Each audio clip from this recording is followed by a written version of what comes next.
All right, nieces and nephews. All right, I'm gonna play favorites. I know everybody like, she be talking about this her favorite. This is my favorite niece right here that I'm bringing in. Y'all cousin, y'all already know her. Indescribable, aka Geraldine Lake. She Said It First podcast on the Urban One Podcast Network. It is so good, y'all. Please go check it out. And she's a singer, songwriter, comedian, and political advocate, and the songwriter of my favorite song, These BBLs Killing Y'all. But the thighs don't match. Hey, girl, how you doing? I am always happy when I get to spend time with you, Buffy. I am good, baby. How have you been? I'm great. I'm great. I've been seeing all the amazing things you're doing. I'm so very proud of you. I'm proud of you for spreading the you need to vote message. I'm proud of you for helping the children with dating. I'm proud of you with your comedic career and everything. I'm so proud of you. Well, thank And you. y'all, we're actually auntie and niece play in real life. Like we actually know each other in real life. Absolutely. So, when you call, I'm going to answer anytime. Thank you, darling. So usually this segment, I ask the folk, the nieces and nephews, their questions, but Auntie had been on the dating scene for 25 years, especially not in Atlanta. So I want to know the following. What is your opinion about being single in 2024 in these ATL streets? Child is ghetto. Take me out the group chat. I want to go somewhere else. Remove me from the planet, baby, because I don't know. I feel like there is an interesting dynamic right now. I don't know if it's because of what I do for a living. It might not be the same for people with traditional jobs, but because of what I do for a living, like everybody wants to humble me. Well, at least the black men that I have been coming in contact with. And you know what they're gonna say? Well, you just picked wrong. And I'm like, well, honey, it's a lot of y'all. It's a lot of y'all, and a lot of women, whether we deem them powerful or not, depending on how much money they make, the degrees they have, because they love to say, oh, well, we don't care about that. We don't care about your degrees. You do. You do. And it shows up in all the insecurities throughout the relationship. So, child, the way it is out here, if God don't come down himself off a cloud and tell me who the man is, I just won't know. So you just are dating for fun, or what do you recommend for the nieces, single nieces and nephews out there, the single nieces out there? What do you think they should do? Just date for fun because these fools out here acting crazy in the Atlanta streets. Well, I'm not opposed to a relationship if it makes sense. That's my favorite phrase is make it make sense. And if Mm-hmm. it's good for me and you, then I can rock with that. But a lot of times it's not. And so I'm not telling people to date for fun. If a relationship is something that you want, then continue to date. And date multiple people. Figure out what it is that you like in a relationship, your non-negotiables. Stick to them, because the second you lower your standards and settle for less than you deserve, you're gonna end up getting less than what you settled for. And I always try to teach women that, like I'm not a relationship guru. I don't have it all figured out, but I do know what I deserve, and I do know what I want my relationship to look like and how I want my partner to show up for me. And so outside of just finances and stuff, because that's a thing too, like women are always like, well, men have to provide. Well, sis, if you've been doing it for yourself for the last 10, 15 years, and you just met this man, you cannot expect him to come in throwing money at you and paying all your bills. If he's doing that, he's love bombing you, and it is his Mm-hmm. attempt to control you. That has been my Mm-hmm. personal experience. I don't know a single man that I've ever dated who was loaded and was just throwing it at me, unless it was manipulative. So if you want to date, then be intentional about dating. But if not, don't play with these people. Go make you some more money, start a business, take up a hobby or something, but stay out these streets because it is not safe. Yeah, I want to touch on that more about the love bombing and the controlling nature of everybody wanting to be flued out and then pay for everything. It is very, very dangerous. And my experience when I was single 25 years ago was much the same as yours. There are strings that wrap around your throat that come with a man controlling you with money. And all that glitters is not gold. And really, nieces, y'all need to be careful with the Instagramification of relationships and thinking that you want to be flued out and do all this stuff. And that's all that's important. No, you want mutual love and respect. That's what's important. You want somebody that supports you in your endeavors. You want someone who, if they don't have similar things that are going on, that they're open to living your lifestyle as well. And so, no, I agree. It's not safe out there right now. It's scary. Everybody I've talked to is just like, child, I'll just stay at the house. I'll stay at the house. What do you think about dating online? I feel like when you date online, you give people a blueprint, and unfortunately, and Nick Cannon said it as well, he will show up as whoever he thinks you need him to be, you desire Mm. him to be, and he'll play that role as long as he needs to play it to get what he wants from you. So, my mom's had been telling me this for years, and I never really paid attention to it. But she would all when I would have frustrating conversation with her about dating, she would say, "Because you're talking too much," and I'm thinking, well, how am I supposed to get to know somebody if I'm not talking? And she wasn't talking about the types of Mhm. conversation. She's talking about you're giving these men too much information. And so now when people ask me what I'm looking for, I don't know. I'll know it when I see it. I'll allow people the full freedom and space to be whoever it is they are. And then I determine if that's something that I want in my space or not. Oh my goodness, you just said a whole sermon. Don't get him the blueprint to gaslight and fool me into thinking he is what I want. No, show up as you who you are. Yeah. Show me who you are. Show up who is you truly are. Depict that to me. That's what I want to see, and I'll make the decision. Yes, you just said a whole sermon, darling. Now, what do you think about the girlies, and you and I have this in common, who are dating and you make more money than your man? I can't relate because I refuse. I refuse, and I'm not balling, but I do well for myself in this field, and I'm not even where I want to be. So my concern is not it's not about I make more money than you, you make more money than me. Usually, a man's value, the way he sees himself, is directly tied to his ability to provide. And if that man feels like, because I've had this before, men are like, well, if you don't need me to do this and this and that, what you need me for? So they Mm, struggle to find their contribution to the relationship outside of money. And okay, emotional support, conversation, companionship, your personality. Are you funny? Can we sit on the couch and do nothing? Sometimes when you see me upset, do you have the wherewithal to ask and be concerned and genuinely try to solve problems?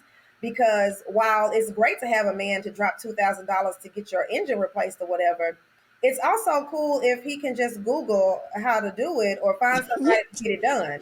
amen. Because I've been in Amen. situations Amen. I was having car Amen. trouble, and I mentioned it too many times for my comfort, and that man is no longer in my life because I need to know that you have a problem solving attitude because I have a problem solving attitude. So when we're in a relationship, it's never me and you against each other. It's us against these problems. And if you don't have a problem solving attitude, you're about to be a liability and not an asset. Mm. Preach. I'm so proud of you, niece. You are absolutely correct. I love a good fix 'em up man, a good DIY man. Uncle Dave is one of those. But there are downfalls with that, I will tell you, darling, because Uncle Dave is good at a lot of things, but plumbing is not one of them. But he thinks he's good at plumbing. And when there's a plumbing problem, he's like, you don't need to hire anybody. And then he's jacking up plumbing in my house. But no, it's good to have somebody that at least tries to figure it out and then just isn't throwing money at problems. Like I problem solve as well, so I want the same. Now, tell me the biggest disconnect between men and women dating in your thoughts. Unrealistic expectations. Mm. And it's that Instagramification of relationships that you just mentioned. We get on social media and we see people getting flued out, and for their birthday, they're surrounded by Birkin bags and Telfars and red bottoms and all these things, and it looks great. But honey, your man work at Waffle House. Like, let's be very real. Like, we can't expect things from people that and it's not even just financial expectations. It's when I date now, I'm concerned about what is your relationship like with your family, specifically your parents, right? Because most of the issues that we see in adulthood come from trauma, childhood trauma and Mm-hmm. parent wounds. And so, as a 35-year-old Black woman in this space who is actively dating and actively in therapy, I need to know, what did you hear growing up? Because if you think verbal abuse is not that bad and I'm being too sensitive, we have a really big problem. Mm-hmm. And also, just that's one of those things that I feel like women, they try to put unrealistic expectations on men, because if you see that this person, and I don't know what it is about us, if you see that this person don't have what you need, why are you trying to make him your type? If he's not your type, you're setting yourself up for failure and heartbreak if you see potential in somebody and they don't see it in themselves. There's nothing that I can do to bring it out of you, because people like to throw those, well, if he was like this, it would bring this out of me. Baby, you don't want to Mm-hmm. do it. You don't want Mm-hmm. to do it. If you don't naturally seek to do certain things in relationships, it is not who you are. And you need to find somebody that you're compatible with. because being cute on Instagram is not being compatible. No, it's not. And Instagram, remember, nieces and nephews, is curated art of people's lives. It ain't the real deal. Right. Far too many people are just posting the good. They ain't posting the bad, the ugly, and the real. And you touched on something that I think is really important also. If the guy you're dating works at Waffle House, why in the hell you think he about to buy you a damn Birkin? He don't make enough money to do that. That part. Like, why would that even be in your mindset of something that's gonna happen? And that doesn't mean that this guy ain't a good guy. There are cooks at Waffle House that make $50,000 a damn year. That's decent money for some people who can pay their bills and do what they're supposed to do. I think we've got to get our nieces out of this I need to have a billionaire. There ain't that many darn billionaires in the world, and you're gonna find yourself at the house by yourself trying to make these people who are hardworking men, the plumbers, the folk that are welders, the folk with trades, the bus drivers at MARTA who make $100,000 a year, that you turning your nose up to in the air because you think he ain't a billionaire and can't fly you out and do all this stuff. You don't know what that man can do later once y'all in a relationship. Mm-hmm. And so you need to give people a chance. I agree. You're absolutely correct, Geraldine, in that you don't need to get them the roadmap. They need to show you who they authentically are. But we also need to not cut our nose off because we think that this is what we want. A lot of women out here thinking, I need the Birkin, I need all this. I can afford all that stuff. Do you think I had that stuff, Geraldine? I sure don't. I had this I don't. the other day. I'm just not a label girl. It's not me. I grew up a tomboy. And so me wearing dresses and heels, this is all very new, and I've figured it out over the last 5 years. So all of that stuff doesn't appeal to me. So when you have to date me, like there needs to be stimulating conversation. I need to know that you're not, like I need you to be intelligent. I need you to be able to communicate with me about something other than what you saw on Instagram. And oh, my cousin did this at the house. Like I need to be fully engaged, especially when you think about what some of these men have unrealistic expectations too. Because if you ever thought my mama was in labor with me for 92 hours, so I could be a cook, a housekeeper, and a babysitter, and a paymaster, baby, and then be all this whole 50-50 stuff. Let me just throw this out there because the conversation has been so skewed, and it's upsetting me and my homegirls. The 50-50 conversation is not the problem. Women will gladly pour into and support men on a daily basis. We see it all the time. Girls get pregnant by men who we feel like they're not doing anything. They lack ambition. So it's not that broke men can't be loved. It's the fact that all you have is not, like when you hang your hat on what, like your wallet and nothing else, a lot of people aren't pleasant to be around. And so there's no, for me, I know some people that do it, but for me, I can take myself to STK or Rays on the River or whatever, and I'm not suffering through no interaction with somebody just so I can hopefully get a payday. It's not that important to me, and it shouldn't be that important to someone else. Get to know these people for who they really are, and then determine if that's what you want in your space. And if it's not, dead it as soon as you realize it, because stringing people along, that's how they end up on the ID channel. So listen, you brought up something that's very interesting to TT because we having a niece and TT conversation. Now, again, I ain't been in the game for 25 years. 25 years ago, Auntie wasn't paying for a damn thing. Right. Going out to dinner with a man. Nope, that was unheard of. Hell no, I ain't paying. I wish Uncle David would have asked me to pay half the bill at the dinner. This is the norm now? I'm not finna do it. But people are having the conversation. They're like, well, times are different. Cost of living is higher, inflation, and we need to split these bills. Honey, if I'm paying 100% over my bills over here, I'm not coming. Especially, and I've done this before. Slap me on the wrist right now because a man asked me to move in with him, and I said, "Oh, I want to show him that I'm not just with him for his money." Whole time, child, I was paying rent a little bit cheaper than what I was paying by myself, but the man didn't have no money. So I was like, "Girl, you trying to be some type of martyr, and you ain't even getting your needs met." So at the very least, I feel like if I'm going to, because it's levels to it, right? Every relationship is not the same. And when you see that you're in something that's beneficial and valuable, of course you would want to pour into somebody. Now, when it comes to a first date, no, you need to figure it out. You came over here and started talking to me. Right. Start that whole what do you bring to the table foolishness. You knew before you sat down at this table. And don't make me flip it over. Now, niece, I'm gonna have to, cause you ain't called me about this topic. Wait a minute, somebody asked you to move in with them, and then it was a beneficial financial relationship for them. Cause how you gonna ask somebody to move in with you and pay half the bills? I thought when you ask somebody to move in with you, it's I want you to move in with me, and I'm gonna take care of everything. That's what That's I thought too, child. And ah! like I said, I wanted to show him that I could be a partner to him, but he immediately took that for granted. And so I decided I'll never do that again. And it's not me speaking from a place of trauma and being bitter and saying, "Oh, I'm never going to show up for a person this way." But baby, you got to show me something. And it's because men are the pursuers. They are the hunters. You came over here bothering me. I was minding my business in my little one bedroom, whatever apartment. Don't come over here with that foolishness. And I think that's what we're seeing a lot of. And then the men today, like they either want a daughter or a mother. Mm. And it's the most interesting dynamic I've ever seen, especially when they have damaged relationships with their mothers. They either want a daughter or a mother. And so I just have to listen, we both make enough money to hire somebody. You're not going to be having me up in here cooking and cleaning 7 days a week after I don't work all day and might be making more money than you. We're not doing that. So I think it depends on what type of a relationship you're in. And this goes back Mm-hmm. to having reasonable expectations. If that's not where y'all at, that's not where y'all at. But if your argument is, well, times are different, okay, well, you get up in here and cook. Correct. You wipe the baseboards down. You walk And the do. dog and clean up behind the kids then. And a lot of them don't want to do it. I have a lot of people who ask me where they're like the husbands are like, well, she don't want to have sex and our sex life is dead and she is mad at me all the time. And I'm like, are you helping out at home?